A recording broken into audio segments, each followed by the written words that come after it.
Hello, everybody. I'm Keith Kirkpatrick, Research Director with the Futurum Group, and I'd like to welcome you to Enterprising Insights. It's our weekly podcast that explores the latest developments in the enterprise software market and the technologies that underpin these platforms, applications, and tools.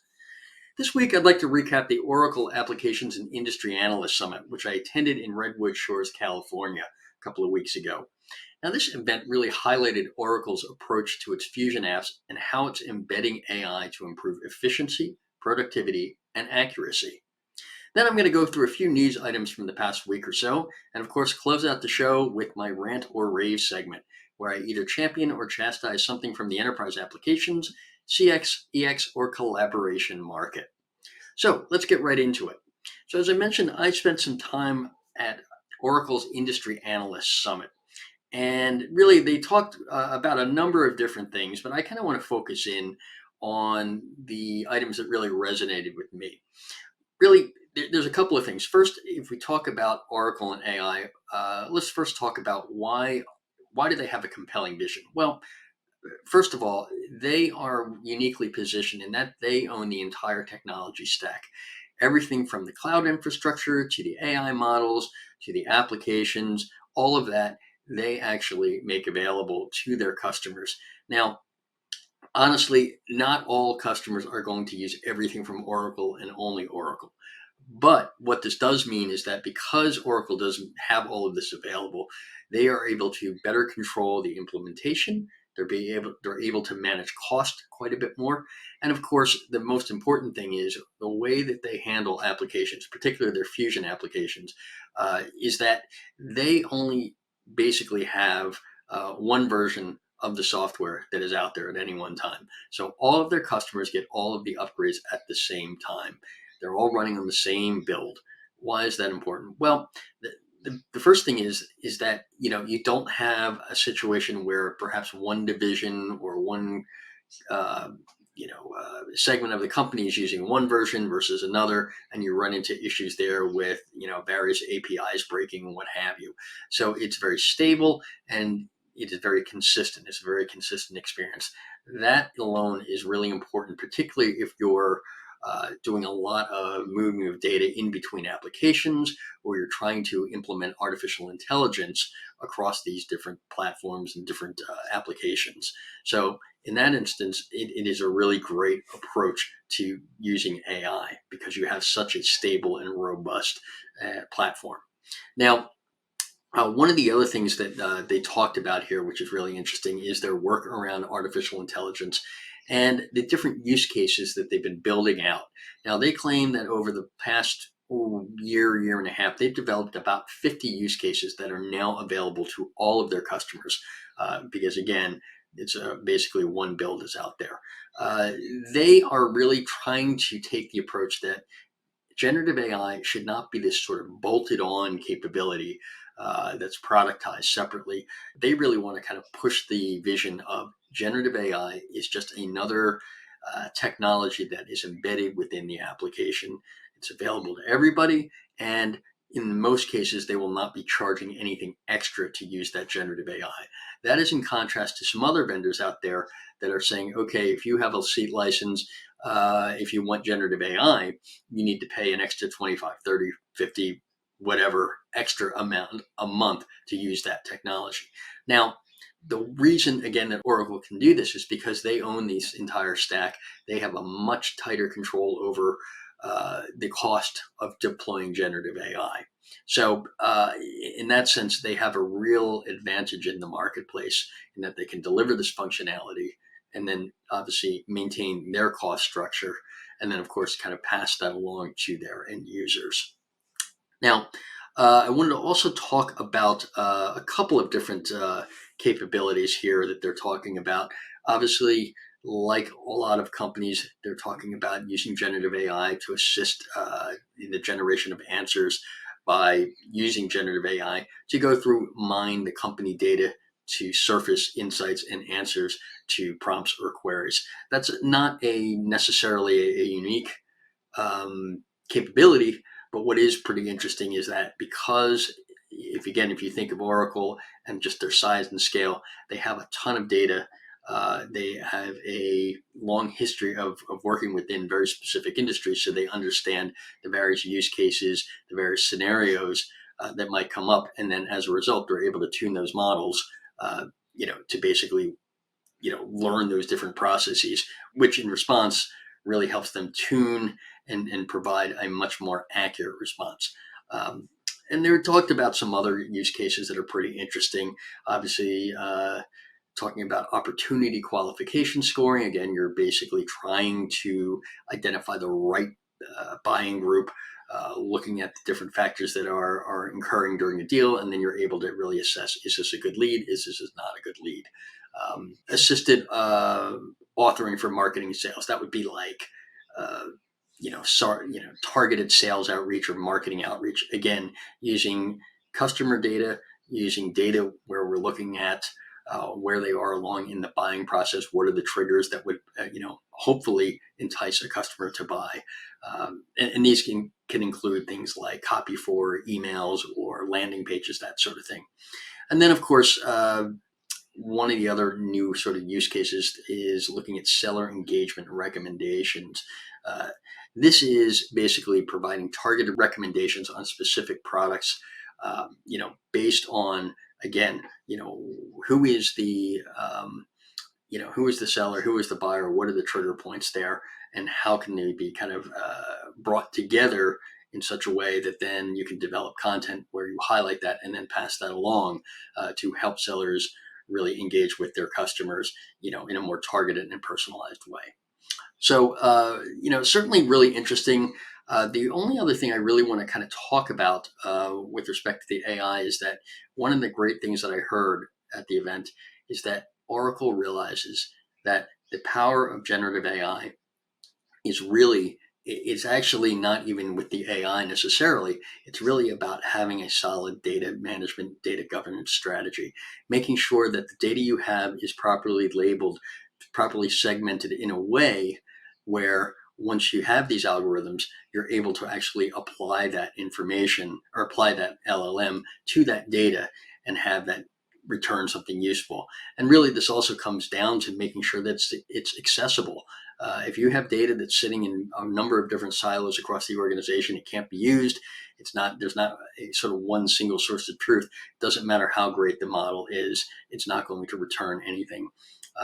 So I think that's going to be, certainly something that we hear much more about from not only Oracle, but from other vendors as well.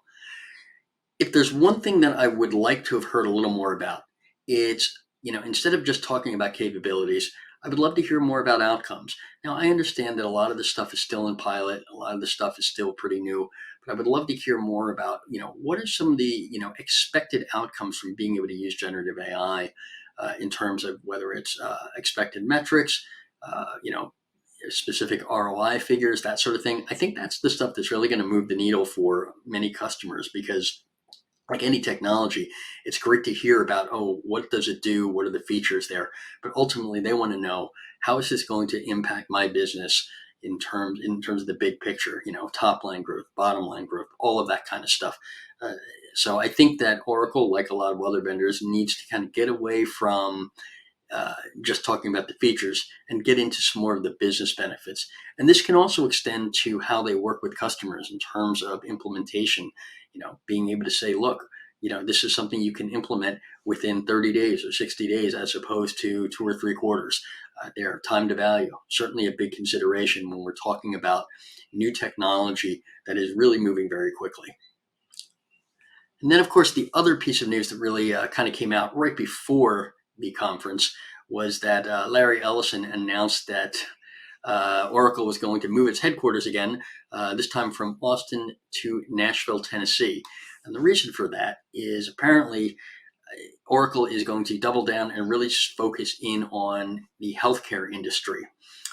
And essentially, Nashville is it's apparently headquarters to a number of large healthcare companies or systems. And I would assume that there's other stuff going on there. I'm sure Nashville gave Oracle a very nice incentive package in order to move the headquarters there. But I think it's also interesting to see how Oracle is, taking a very public approach to going after companies within a specific regulated industry. Why can they do that where others can't? Well, again, it comes down to they have size and scale. They have lots of experience working with these types of companies. They have experience dealing with the various regulations that are involved, as well as the different types of processes and pieces of data that are common to that industry.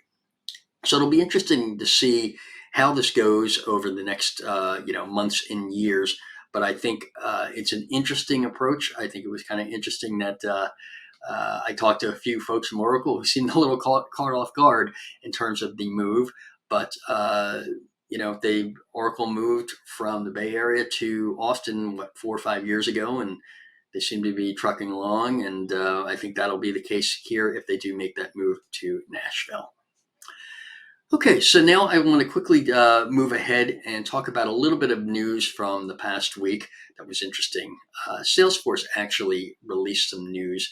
They did a survey of about 5,500 service professionals across the world, about 30 countries or so, to really try to understand how service organizations are adapting to rising consumer expectations. So when we're talking about rising expectations, it's really about we live in sort of a, instant gratification, immediate service kind of world where, you can get food at any time of day from pretty much anywhere you want through the delivery apps. Or if you want a product from Amazon, you don't need to even wait overnight. It can be delivered to you in hours. So I think this is a really interesting survey. I'm just going to go through a couple of quick highlights here that I found interesting. According to this survey, about 79% of these organizations invest in AI and 81% use workflow or process automation. This is really interesting to me, and this is not just generative AI. I'm sure this is also just sort of predictive or analytics-based AI. I think this is interesting because it's clear that if we look at the market and look back 10 years ago where we were talking about AI, I certainly wrote reports 10, 12, however many years ago, where the level of adoption of AI was certainly nowhere near these levels. So it's clear that AI has become, commonplace and is seen as a tool that is absolutely necessary in order to compete in today's world. Now, the other interesting thing is that despite the fact that we are in an era of high inflation and certainly rising costs, the survey said that 83% of survey decision makers plan to increase their AI investments over the next year, as well as increase their automation investments. So it is by no means done.